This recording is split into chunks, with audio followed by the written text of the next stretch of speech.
할렐루야. 너무 반갑습니다. 화면으로 보시는 분들이 제 얼굴을 못 보아서 못 보셔서 죄송하고요. 먼저 이렇게 목사님께서 말씀하신 것처럼 저희가 일하는 곳이 얼굴을 이렇게 드러날 수 있는 그런 상황이 아닙니다. 그래서 화면에서 제 얼굴이 보이지 않더라도 여러분들께서 이해를 해주시기를 부탁을 드립니다. 저하고 저희 집사람은 여러분들이 잘 아시는 서든 베프티스트 남침례교 인터내셔널 미션 모드를 통해서 여러분들이 파송하셔서 지금 중국에서 일을 하고 있습니다. 그래서 지난 15년 동안 저희들이 그쪽에서 일을 했고요. 지금 저희가 이제 미국에서 일하는 것 때문에 잠깐 들어왔다가 다시 이달 말 되면 다시 저희가 일하던 곳으로 다시 돌아갑니다. 그래서 오늘 여러분들께 제가 말씀을 나누고 싶은데요. 먼저는 우리 이렇게 기회를 주신 우리 오윤희 담임 목사님께 감사드리고 여러분들께 성도님들께 제가 깊은 감사를 드립니다. 저희가 오늘 지금 하나님은 우리의 중심을 보십니다 이렇게 하고 제가 제목을 만들었는데요. 제가 사역을 하다 보니까 성도님들로부터 여러 가지 질문을 받은 적이 있습니다. 중국에서도 마찬가지입니다. 여러 가지 질문 중에는 재미난 질문도 있고 또 어떨 때는 조금 대답하기 곤란한 질문들도 있었습니다. 그 중에 제가 기억이 나는 것은 어떤 거냐면 아주 재미난 질문이었는데요. 4살 어린아이가 했던 질문입니다. 어느 날 이 아이가 막 울더랍니다. 그래서 엄마가 왜 그러니? 이렇게 물어봤더니 이 아이가 엄마 나 어떡해? 내 안에 예수님이 계시는데 내가 밥을 먹고 물을 마시면 예수님이 빠져서 허우적거리면 어떡해? 하고 질문을 했답니다. 그러니까 엄마가 뭐라고 대답을 했을까요? 여러분들 이런 것들은 너무 재미난 질문이었어요. 제가 똑같은 질문을 받았기 때문에 그것을 기억을 하는데 이런 질문들은 사실 사역자인 저뿐만 아니라 여러분들께서도 들으셨을 때 참 재밌다, 귀엽다 뭐 이런 생각들을 하실 수 있습니다.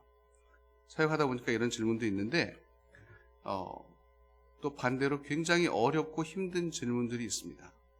그 중에 이제 여러분들도 같이 가지고 계시는 질문들이 어떤 것들이 있냐면 하나님 왜 제 기도를 응답하시지 않습니까? 또 하나님 왜 하나님 말씀대로 사는 사람들은 저렇게 잘 되는데 하나님 말씀대로 살라고 그러는 나는 왜 이렇게 안 됩니까? 그리고 저한테 물어봐요. 목사님 이건 왜 그렇죠? 그럼 저도 정말 대답하기 어려운 질문입니다. 이러한 질문에 대답을 쉽게 할 수 있는 분은 아마 없을 거예요. 그런데 제가 이런 문제에 대해서 많이 생각을 하고 이런 질문에 대해서 고민을 하다가 성경을 읽은 적이 있습니다. 근데 성경을 읽다 보니까 성경에도 굉장히 비슷한 일들이 많이 나와요. 비슷한 사건들, 어떤 사람들은 그런 일들을 똑같이 겪었습니다. 그래서 그 사건들을 보면 제가 생각할 때는 불합리해요. 이걸 이해하기가 너무너무 힘들어요. 왜 그렇게 됐을까? 하나님 왜 그 일들을 그렇게 해주셨죠? 분명히 이 사람은 하나님 말씀대로 살라고 했는데요. 이런 것들을 볼 수가 있었습니다. 저도 지금까지 신앙생활을 하면서 이런 경우가 많았습니다. 제가 하는 행동이 제가 생각할 때는 옳은 행동이었어요. 하나님 말씀대로 사는 것 같았어요. 그런데 하나님은 응답을 안 하시는 거예요. 분명히 하나님 말씀대로 살면 하나님이 옳게 응답을 해주셔야 되는데 하나님이 응답이 없으세요. 여러분들은 저와 같은 경우가 없었습니까? 글쎄요. 그런 경우가 없었다면 너무 좋은데 하나님께서 여러분들에게 그렇게 그런 경우를 안 주셨으면 정말 은혜예요. 그런데 저는 그런 경우가 있었습니다. 그리고 제 주변에 많은 분들이 같은 일들을 겪은 적이 있습니다. 그래서 저는 성경을 찾아봤습니다.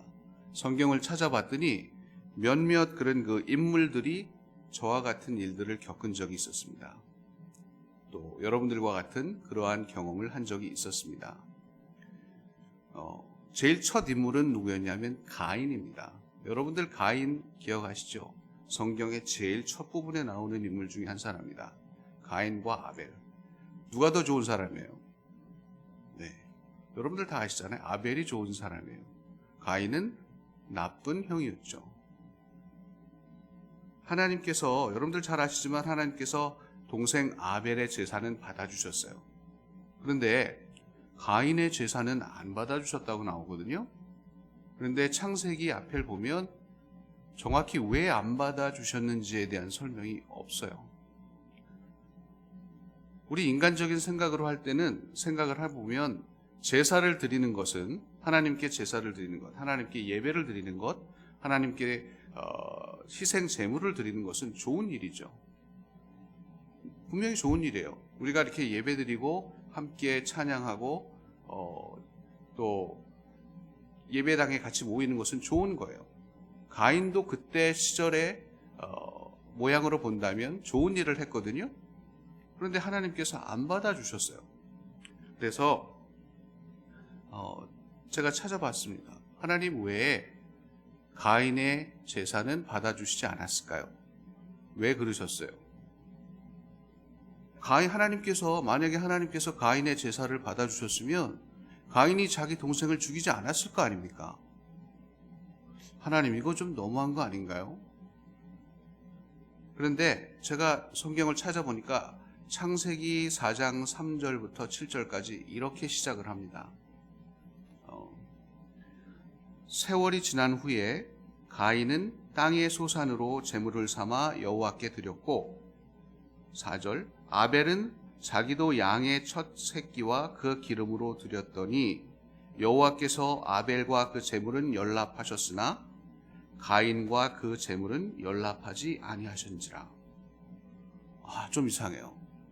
만약 성경이 여기까지만 기록되어 있으면 우리는 가인의 진심이, 가인의 마음이 어땠는지 몰랐을 거예요. 그런데 그 연결되는 말씀에 가인이 정말로 어떤 마음을 가지고 있었는지를 설명을 합니다. 5절에 보면 어떻게 시작되냐면 가인이 심히 분하여 안색이 변하니 여호와께서 가인에게 이르시되 네가 분함은 어떤 일이며 안색이 변함은 어쩐 일이냐? 네가 선을 행하면 어찌 낯을 들지 못하겠느냐? 선을 행하지 아니하면 죄가 문에 엎드리느니라. 죄의 소원은 내게 있으나 너는 죄를 다스릴지니라. 이렇게 되어 있습니다. 하나님, 다시 말씀드려서 하나님께서 가인의 제사를 받지 않으신 이유는 가인이 선하지 못했기 때문입니다.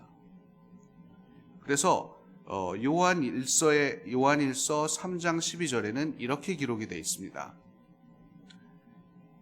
가인같이 하지 말라. 저는 악한 자에게 속하여 그 아우를 죽였으니 어찐 연고로 죽였느뇨? 자기의 행위는 악하고 그 아우의 행위는 의로움이라. 가인이 아벨을 죽인 것은 본인이 악한 사람이었기 때문에 그래요. 그 악에 속해서 살았기 때문에 선한 것을 보니까 못 참는 거예요. 그래서 동생이 선하게 했을 때 그 동생을 죽인 거예요. 하나님은요, 악인의 제사를 받지 않으십니다. 가인이 예배를 드리고 제사를 드렸지만 사실은 그것은 겉으로 드러나는 행위였지 악한 행위, 겉으로 보일 땐 보이지 않았지만 악한 마음을 가지고 있었어요. 우리는 사람의 마음을 볼 수 없어요. 사람의 겉만 봅니다. 그런데 하나님은 우리의 중심을 보십니다. 믿으십니까, 여러분? 제가 또 두 번째 인물을 찾아봤어요. 한 사람만 가지고는 이해가 잘 안 가더라고요. 제가 좋아하는 성경 중에 한 구서가 사사기예요. 사사기는 많은 재미난 기록들이 있잖아요. 근데 사사기를 읽다 보니까 입다라는 인물이 나와요. 입다라는 인물이 나오는데 이 사람이 사사기 11장에 나오거든요. 근데 이 사람이 어떤 사람이었냐면 아주 불행한 사람이었어요. 입다의 어머니는 사람들이 싫어하는 기생이었어요. 그리고 입다에게는 배다른 형제들이 있었어요. 나중에 같이 살게 되죠. 같이 살았는데 어떻게 했냐면 자기 형제들이 같은 아버지니까 형제잖아요. 자기 형제들이 자기를 쫓아내요. 괴롭혀요. 괴롭히고 심지어는 때리고 그래서 결국은 집에서 쫓아내요. 그런데 그 가족만 그랬던 게 아니라 그 같은 민족이었던 이스라엘 사람들이 입다를 너무 싫어해요.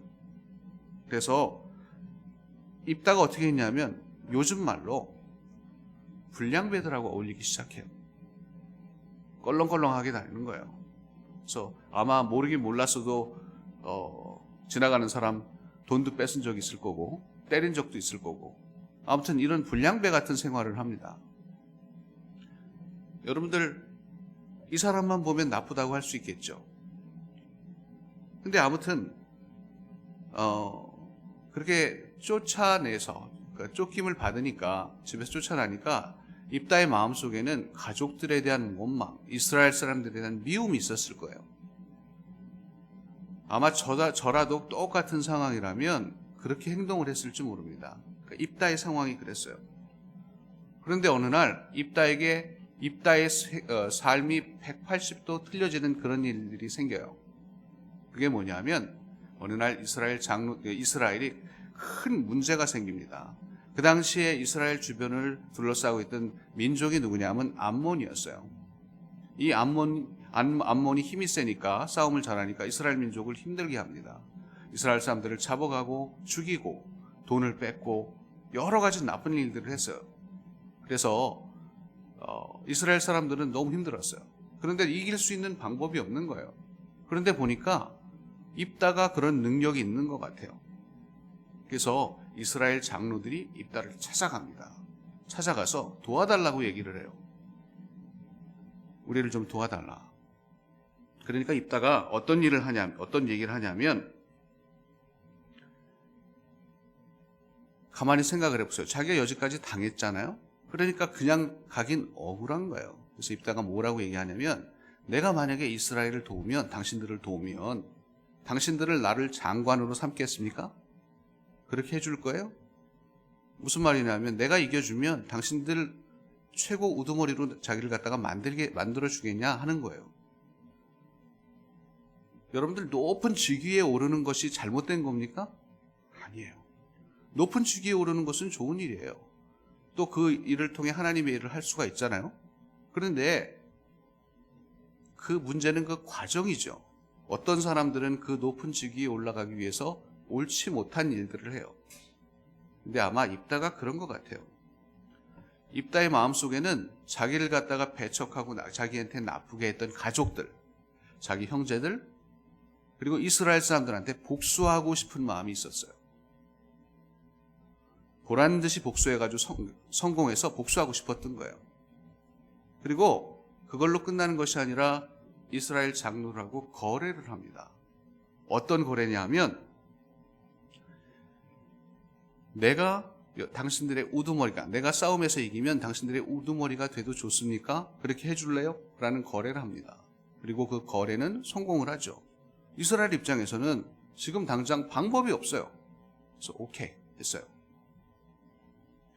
사사기 11장 9절에 이렇게 돼 있어요. 11장 9절에 어떻게 돼 있냐면 입다가 이스라엘 장로들에게 이르되 너희가 나를 데리고 본향으로 돌아가서 암몬 자손과 싸우게 할 때에 만일 여호와께서 그들을 내게 붙이시면 내가 과연 너희의 머리가 되겠느냐? 이스라엘 장로들이 길르앗 장로들이 입다에게 이르되 여호와는 우리 사이의 증인이시니 당신의 말대로 우리가 반드시 행하리이다. 이스라엘 사람들이 장로들이 약속을 해요. 하나님 앞에. 좋습니다. 그렇게 하겠습니다. 당신이 그 싸움에서 이기면 우리 지도자, 우리 리더가 되도록 약속을 하겠습니다. 하고 거래를 하죠. 딜이 된 거예요. 딜. 좋아 보이죠? 만약에 성경이 여기까지만 기록되어 있으면 우리는 입다의 정말 진심을 알지 못했을 거예요. 아, 그럴 수도 있겠구나. 작은 일이니까. 우리도 그런 거 하잖아요. 엄마가 얘기해요. 아들, 여기 좀 청소해주면, 여기 좀 청소해줄래? 네가 먹은 거 좀 청소해줄래? 엄마, 이거 청소하면 나 뭐 사줄 거예요? 뭐 해줄 거예요? 우리 규민이도 그래요. 아이들이 이렇게 하는데 그게 나쁜 걸까요? 그것만 가지고 나쁜 거 아니에요. 우리도 그렇잖아요. 그래서 성경을 여기까지만 보면 우리는 입다의 진심을 알지 못해요. 그런데 입다의 마음은 하나님을 섬기고자 하는 마음이 없었어요. 이스라엘을 돕고자 하는 마음이 진심이 아니었어요. 그래서 사사기 11장을 더 읽어보면 입다의 마음의 중심이, 진심이 어디에 있었는지 드러나는 사건이 나옵니다. 11장 30절에 이렇게 시작을 하는데요. 입다의 기도가 너무 황당합니다. 제가 읽어볼까요? 그러니까 입다가 여호와께 서원하여 가로되 주께서 과연 암몬 자손을 내게 붙이시면 내가 암몬 자손에게서 평안히 돌아올 때에 누구든지 내 집 문에서 나와서 나를 영접하는 그를 여호와께 돌릴 것이니 내가 그를 번제로 드리겠나이다. 아주 황당한 얘기예요. 제가 이 부분을 읽으면서 얼마나 마음이 아팠는지 몰라요. 입다가 하나님하고 약속을 하는 거예요. 이게 하나님께서 그렇게 시켰나요? 아니요. 입다가 하는 거예요. 입다가 이렇게 얘기를 하니까 하나님하고 약속, 딜을 한 것처럼 보여요. 그래서 11장 33절에 어떤 일이 일어나냐면 11장 33절에 이렇게 나옵니다. 아로엘이라는 지역부터 민닛에 이르기까지 20성읍을 치고 또 아벨 그라빔까지 크게 도륙하니 이에 암몬 자손이 이스라엘 자손 앞에서 항복하니라. 와, 엄청난 일이 일어나요. 이스라엘이 굉장히 약했는데 암몬 족속을 이기는 거예요. 한 번 이기는 게 아니라 20개의 성읍을 다 쓸어버려요. 암몬 사람들이 다 죽기 시작해요. 엄청난 승리죠. 그런데 암몬이 입다가 그 이전에 하나님과 약속을 했죠. 그 약속의 결과가 어떻게 나오는 줄 아세요, 여러분? 11장 34절에 이런 얘기가 나와요. 입다가 미스바에 돌아와 자기 집에 이를 때에 그 딸이 소고를 잡고 춤추며 나와서 영접하니 그의 무남 동료더라. 아, 말도 안 되는 일이 있어요. 정말 슬픈 일이 생겼어요. 입다는 아들도 없고 다른 자식도 없었는데 딸 하나가 너무 기쁘니까 아빠를 막 반겨요. 아빠! 그러고 나와요. 그것을 봤을 때 입다의 마음이 어땠을까요? 상상을 초월하는 거예요. 성경 글로 읽는 우리들도 마음이 메어져요. 여러분들 자녀가 있으신 분들은 이 마음을 아실 거예요. 이게 말이 되는 일일까요? 자신의 하나뿐인 딸을 죽여야 하는 결과가 나온 거예요. 왜? 입다가 하나님과 약속을 했으니까. 그런데 한번 보세요. 하나님께서 네 딸을 바쳐라. 내가 이기게 해줄 테니까 네 딸을 바쳐라. 이렇게 말씀하셨나요? 아니요. 성경 어디에도 그런 말은 없어요. 입다가 그 마음속에 욕심이 생긴 거예요. 하나님, 내가 하나님께서 그렇게 해주시면 제가 이렇게 할게요. 아마 입다의 딸이 아니고 다른 사람이 나왔으면 이 사람이 탁 얘기했을 수도 몰라요. 내가 약속했으니까 제물로 드린다. 죽여라. 이렇게 얘기했을 수 있어요. 아무 양심의 가책이 없이. 그런데 입다를 반기는 것은 입다의 딸이에요. 하나뿐이 없는 딸. 여러분들, 사람을 바치는, 그 당시 사람을 바치는 그런 관습은요, 이스라엘에 없었어요. 이스라엘 제물을 드릴 때, 하나님께 제물을 드릴 때는 동물을 드렸죠. 소나 양이나 비둘기나. 이 방법은 뭐냐면 그 당시 암몬 족속들이 제사를 드리는 방법이었어요. 사람을 죽여서 제사 드리는 희생제물. 이렇게까지 내가 하니까 암몬 신 우리를 좀 도와주십시오. 이게 그 사람들의 방법이었어요. 이방인들의 문화였어요. 그런데 이스라엘의 최고 지도자라고 하는 사람이 자기들의 적의 문화를 그대로 가져온 거예요. 그 방법을 쓴 거예요. 암몬 족속은 얼마나 잔인한 민족이었냐면요, 성경 다른 곳을 보면 사무엘상과 아모스에 보면 적의 눈을 뽑았대요. 그리고 아이 가진 여인의 배를 갈랐어요. 그 정도로 악한 민족이었습니다. 그런데 입다가 그 악한 민족, 악한 행위를 그대로 따라한 거예요. 그리고 그 문화를 따라서 하나님과 거래를 한 거예요. 인간이 하나님과 거래를 한 거예요. 이스라엘 민족 지도자들과 장로들과 그 거래를 한 거하고는 차원이 틀려요. 입다는 하나님도 자기 마음대로 이용하려고 했던 거죠. 앞서 말씀드린 가인하고 입다는 그 중심이, 그 마음이 하나님께 있지 않은 사람들이었어요. 그러면 반대로 성경에서 하나님을 그 마음에 둔 사람들은 어땠을까요? 그런 사람들은 없었나요? 저 또 찾아봤어요. 찾아보니까 욥이라는 인물이 나옵니다. 여러분들 잘 아시죠? 욥. 욥기서는 이렇게 시작을 해요. 1장 1절에 우스 땅에 욥이라 이름하는 사람이 있었는데 그 사람은 순전하고 정직하여 하나님을 경외하며 악에서 떠난 자더라. 근데 좀 생각을 해봤어요. 욥이 정말 착하고 정직하고 하나님 말씀대로 사는 사람이었으면 왜 그리 많은 고난들이 있었을까? 여러분들 그런 생각 안 해보셨어요? 욥 정말 착하게 살았다면 욥한테 그런 일들이 왜 이랬을까? 왜 일어났을까? 하나님을 경외하면서 살았는데 왜 그 삶은 상상도 못할 그런 고난의 연속이었을까요? 제가 살면서 주변을 보니까 하나님을 떠나서 악하게 사는데 굉장히 평온한 사람들을 많이 봤어요. 솔직히 거짓말, 사기, 도둑질, 심지어는 살인까지 하는 사람도 있어요. 제가 선교지에 있을 때 제가 선교사인 것을 아는 사람도 있었는데 선교사인 저에게도 사기를 치더군요. 그래서 그분께 사기를 당해드렸어요. 아마 여러분들도 그런 일들을 겪은 적이 있었을 거예요.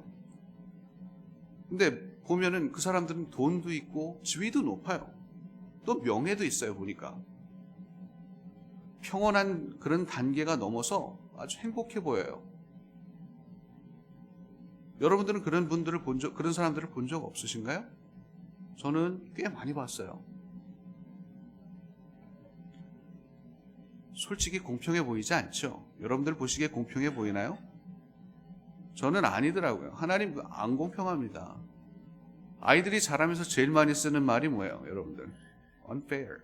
It's unfair. 저희 아이도 많이 썼어요. 뭐 하면 unfair 하대요. 저도 그렇게 불평을 했어요. 하나님, unfair해요. 불공평해요. 하나님은 욥이 하나님의 뜻대로 순전하게 하나님의 말씀대로 살았는데 고난을 받도록 놔두셨어요. 그런데 하나님은 공의로우신 분이시죠. 공의는 뭐예요? 정의잖아요. 옳은 거. 하나님께서 마침내 욥의 기도를 들으십니다.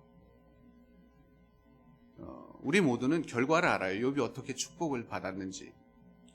그래서 욥기서의 마지막에 보면은 욥이 받은 축복에 대해서 쭉 설명이 나오는데 그 욥이 받은 재물이 그 전에 가지고 있던 것보다 2배 갑절이 넘는 것을 여러분들이 보실 수 있어요. 저도 참 보면서 대단하다는 축복이다라는 생각을 했어요. 그런데 그 축복을 쫙 살펴보니까 참 재미난 더 큰 축복이 있더라고요. 그게 뭐냐면 욥기서 42장 16절에 있어요. 그래서 여기를 보면 이렇게 되어 있습니다. 그 후에 욥이 140년을 살며 아들과 손자 4대를 보았고, 이렇게 되어 있습니다. 욥이 받은 축복 중에 가장 큰 축복은 장수하는 축복이었어요. 자, 자기 아들의 아들, 또 그 아들을 본 거예요. 그럴 수 있는 분들이 얼마나 될까요? 정말 많이 없어요. 그래서 장수하는, 오래 사는 것은 하나님께서 주신 축복이에요.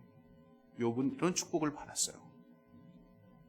그리고 또 한 인물을 제가 우연하게 찾았어요.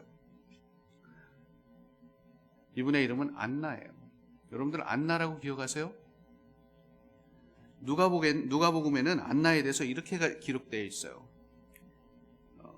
또 아셀 지파 바누엘 딸 안나라고 하는 선지자가 있어 나이 매우 늙었더라. 그가 출가한 후 7해 동안 남편과 함께 살다가 과부된 지 84년이라.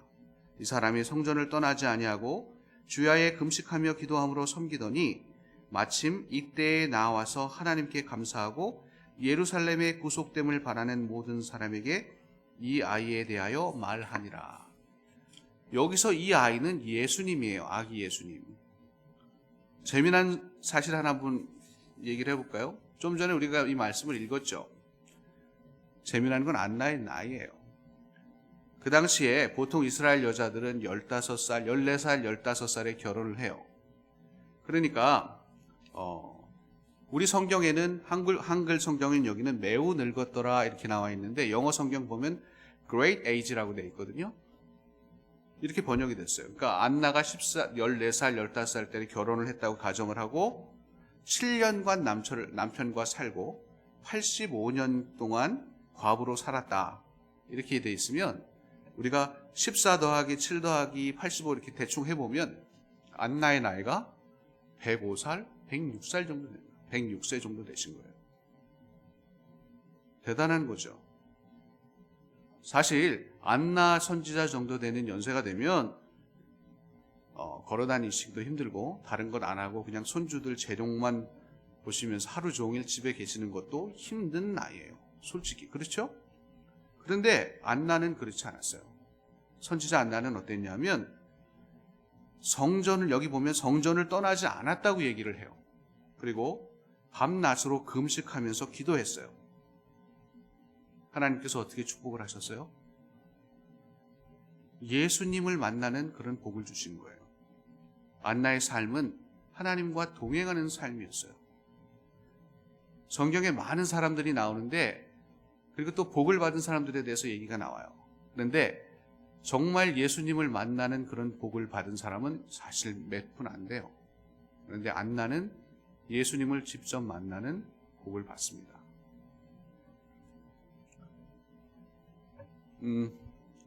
저희 집사람하고 저하고 저희 아이가 4살이 채 되기 전에 중국 어떤 도시에 도착을 했어요. 먼저 있던 그 도시에 대해서 알고 싶어서 먼저 있던 선교사님한테 연락을 했더니 선교사님이 저한테 이메일을 보내셨는데 도시가 탄광이 있고 공기가 별로 안 좋다라고 얘기를 하세요. 그래서 제가 속으로 웃었어요. 야, 중국에 공기 좋은 도시가 어디 있어? 라고 들어갔죠. 근데 가보니까 정말 공기가 안 좋아요. 탄광이 28개 있었어요. 석탄가루가 막 날리니까 집에 창문을 못 열어요. 창문을 열면 집안에 있는 것들이 점들이 싹 생겨요. 까만 점들이, 낫들이. 뭐 그래도 제가 복음을 전할 수 있는 도시라고 생각하니까 저희 집사람하고 저하고 너무 감사했어요. 매일매일 감사가 넘쳐서 간지 얼마 안 돼서 이제 크리스마스 즈음이 됐는데 저희들이 복음 전하고 싶은 마음에 조그마한 공간을 빌려서 그곳으로 동네 사람들을 좀 초청을 했어요. 그러니까 이 다과회를 했는데 이 목적은 복음 전하는 거였어요. 친구 사무실을 빌렸는데 한 20명 정도 저희가 초청을 했는데 50명이 넘게 온 거예요. 왜냐하면 그 도시에 외국인이 왔고, 작은 도시에 외국인이 없었는데 외국인이 왔고, 외국인이 자기들을 초청을 하니까 궁금한 거예요. 이 사람들이 어떤 사람인가, 외국인은 어떻게 틀린가. 그래서 왔는데 엄마 아빠도 오고 아이들도 왔어요. 근데 아이들이 지방에 있는 작은 도시다 보니까 위생관념이 없어요. 손을 안 씻어요. 그러니까 저희가 음식들을 이렇게 과자들을 놓고 과일들을 놨는데 이것도 만졌다가 이것도 만져요. 또 이렇게 먹어요. 저희 아이가 4살이 조금 안 됐는데 같이 놀았어요. 같이 놓고 집어먹고. 그래서 그날 저희가 복음을 전하고 사람들은 갔어요. 그리고 저희도 집에 왔어요. 집에 왔는데 아이가 갑자기 이렇게 있다가 설사를 하기 시작해요. 그리고 7, 8번 설사를 하고 또 토하기도 하고. 그러더니 가만히 앉아 있다가 되게 바닥에 이렇게 주저앉더니 그냥 무너져 버려요. 아마 탈수가 온 것 같아요. 그래서 저희가 어떻게 할 수가 없어서 아이를 들쳐매고 택시를 타고 병원으로 왔어요. 병원에 와서 보니까 참 기가 막힌 거예요. 의사 진료실하고는 아무것도 없고 백열등 하나 이렇게 있고요. 탁자 하나 있고요. 의사가 이렇게 나이 든 의사가 한번 이렇게 보시더니 여자분이 아이를 이렇게 보더니 막 뭐라 그러는 거예요. 근데 친구가 통역을 안 해줘요. 아마 저희한테 막 뭐라 그러는 것 같아요. 욕을 하신 것 같아요. 애 이 정도로 될 때 놔뒀냐? 니네가 부모냐? 아마 이런 얘기였던 것 같아요. 입원을 하라고 해서 병실에 갔어요. 갔더니 침대 달랑 하나 있는데요. 벌써 애들이 셋 있고요. 이게 침대가 말이 침대지 피고름이 그냥 묻어 있어요. 저희 집 사람이 하도 기가 막히니까 자기 옷을 깔더군요. 아이 눕히고 제가 제 잠바를 벗어서 아이를 덮었어요. 도저히 그 침대에다가 시트 위에 아이를 눕힐 수가 없는 거예요. 그리고 링거를 맞기 시작해요. 정확히 기억이 안 나는데 4병인가 5병 아니면 3병인가 4병 그 4병째 되는 병을 맞았는데 맞고 있는 거예요. 계속 주사를. 마음속에 어떤 마음이 있냐면 사실 좀 부끄러운데 제가 하나님한테 따지는 거예요. 하나님 어떻게 이럴 수 있습니까? 저하고 저희 집 사람은 그래도 하나님께서 저희가 입으로 소원했고 하나님께서 보내셔서 왔다고 왔죠. 그런데 얘는 아니지 않습니까? 하나님 애를 어떻게 이렇게 놔두실 수 있습니까? 그런 것들을 몇 시간 동안 제가 하나님한테 불평이 아니라 하나님한테 따지는 거예요. 따졌어요. 입으로 얘기는 못하고. 이거는 제가 살면서 그런 병원이라는 데는 가보지도 않았고 이건 병원도 아니었어요. 그런데 아이가 한 4병 정도 맞았는데 눈을 떠요. 눈을 뜨면서 그래요. Daddy, where am I? Where am I? Where am I now? 제가 병원이야 아들 그랬어요. Oh yeah, I'm fine. Praise the Lord. 아이가 눈 뜨더니 하는 말이 Praise the Lord래요. 그러니까 제가 그때 어떤 마음이냐면 망치로 머리를 팍 맞은 것 같아요. 이만한 망치로. 제 입으로 하나님에 대해서 찬송을 안 하니까 하나님께서 어린 아이의 입을 빌려서 찬양을 받으신 거예요. 그래서 거꾸로 생각을 해봤어요. 사실 그때 생각을 해보니까 그때까지에 있었던 일들이 기적의 연속이더라고요. 먼저는 저희가 도시에 영어할 수 있는 친구가 별로 없었어요. 거의 없었는데 영어하는 친구 컨택이 돼서 연락이 됐고 그 친구가 병원을 가르쳐줘서 갔는데 저희가 도시 외곽에 살다 보니까 택시라고는 없어요. 근데 나가자마자 택시가 한 대 있더라고요. 그래서 바로 그 택시를 탔어요. 그리고 병원에 갔는데 병원에 당직 의사가 보통 없어요. 그 병원은 작은 병원이라. 근데 그날 당직 병원 의사가 있었던 거예요. 그리고 항상 아이들로 꽉 차요. 그런데 침대가 하나가 남아있는 거예요. 물론 창고를 개조해서 만든 병실이었지만 침대가 있었어요. 바늘을 사야 되는데, 주사 바늘 사야 되는데 병원에서 쓰는 주사 바늘은 믿을 수 없어요. 그 당시만 해도. 지금도 그런 데가 많아서 제가 밖에 나가서 그 밤에 거의 뭐 11시 12시 되는데 약국 문을 두들겨서 바늘을 샀어요. 바늘을 살 수 있었어요. 그리고 링거 치료를 받은 거예요. 근데 제 눈에는 그런 게 하나도 기억이 안 나고 보이지도 않았어요. 하나님께서 얼마나 저를 위해서, 저희 아이를 위해서 준비해 주셨는지가 안 보이는 거예요. 마음속에 아주 그냥 나쁜 마음만 드는 거예요. 하나님 어떻게 이럴 수 있어요? 하나님, 당신이 사랑의 하나님인데 어떻게 이럴 수 있습니까? 막 따졌어요. 근데요, 나중에 얘기를 해보니까 저희 집사람 똑같았던 거예요. 둘이 한마디도 안 하고 있었어요. 그런데 그 마음속에 이런 것들이 있는 거예요. 제 눈에는요, 제가 소중한 제 아이만 보였고, 하나님께서 그 아이를 얼마나 사랑하시고 그 아이를 위해서 준비해 주시는 건 하나도 안 보였어요.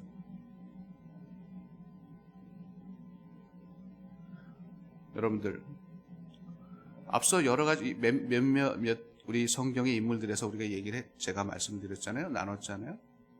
그런데 여러분들 그 나중에 두 분에 대해서 생각을 해보세요. 욥과 안나. 하나님은요, 그분들의 기도를 들어주셨어요. 그분들의 기도만 들어주신 것이 아니고 제 기도도 들어주셨어요. 저는 개인적으로 시편 1편을 굉장히 좋아해요. 시편 1편 말씀을 준비하다 보니까 시편 1편이 오늘 이런 그 답에 대해서, 악인이 왜 잘 돼요? 라는 답에 대해서 하나님 왜 제 기도를 응답해 주시지 않으시죠? 이런 질문에 대해서 답을 주셨더라고요. 그래서 많이 읽었는데 제가 말씀을 준비하면서 이 답을 찾았어요. 시편 1편에 이렇게 돼 있죠. 복 있는 사람은 악인의 꾀를 쫓지 아니하며 죄인의 길에 서지 아니하며 오만한 자의 자리에 앉지 아니하고. 여러분들, 가인과하고 입다는 악인의 꾀를 쫓았던 사람들이에요. 또 죄인의 길에 섰던 사람들이고 오만한 자리에 앉아 있었어요. 그런데 욥과 안나는 2절에 이렇게 나와 있습니다. 오직 여호와의 율법을 즐거워하며 그 율법을 주야에 묵상하는 자로다. 그 두 인물들은 낮과 밤으로 기도하며 하나님을 묵상했어요. 하나님의 생각을 듣길 원했어요. 성도 여러분, 욥과 안나를 기억하시기 부탁드려요. 그리고 그분들이 어떻게 인내하며 하나님의 말씀을 기다렸는지 여러분들 기억하시길 바라요. 여러분들 중에는 아마 어려움이 있으신 분들이 있으실 거예요. 저도 그런 일들이 있습니다. 그런데 제가 성경 말씀을 통해서 하나님께서 응답은, 하나님께서는 제 기도를 들으신다는 거예요. 여러분들 힘든 상황에 있으시죠? 기도하시기 바랍니다. 인내하시기 바랍니다. 여러분들 그 기도와 인내를 하나님께서 기억하시고 반드시 응답하실 것입니다. 믿으십니까? 잠깐 기도드리겠습니다.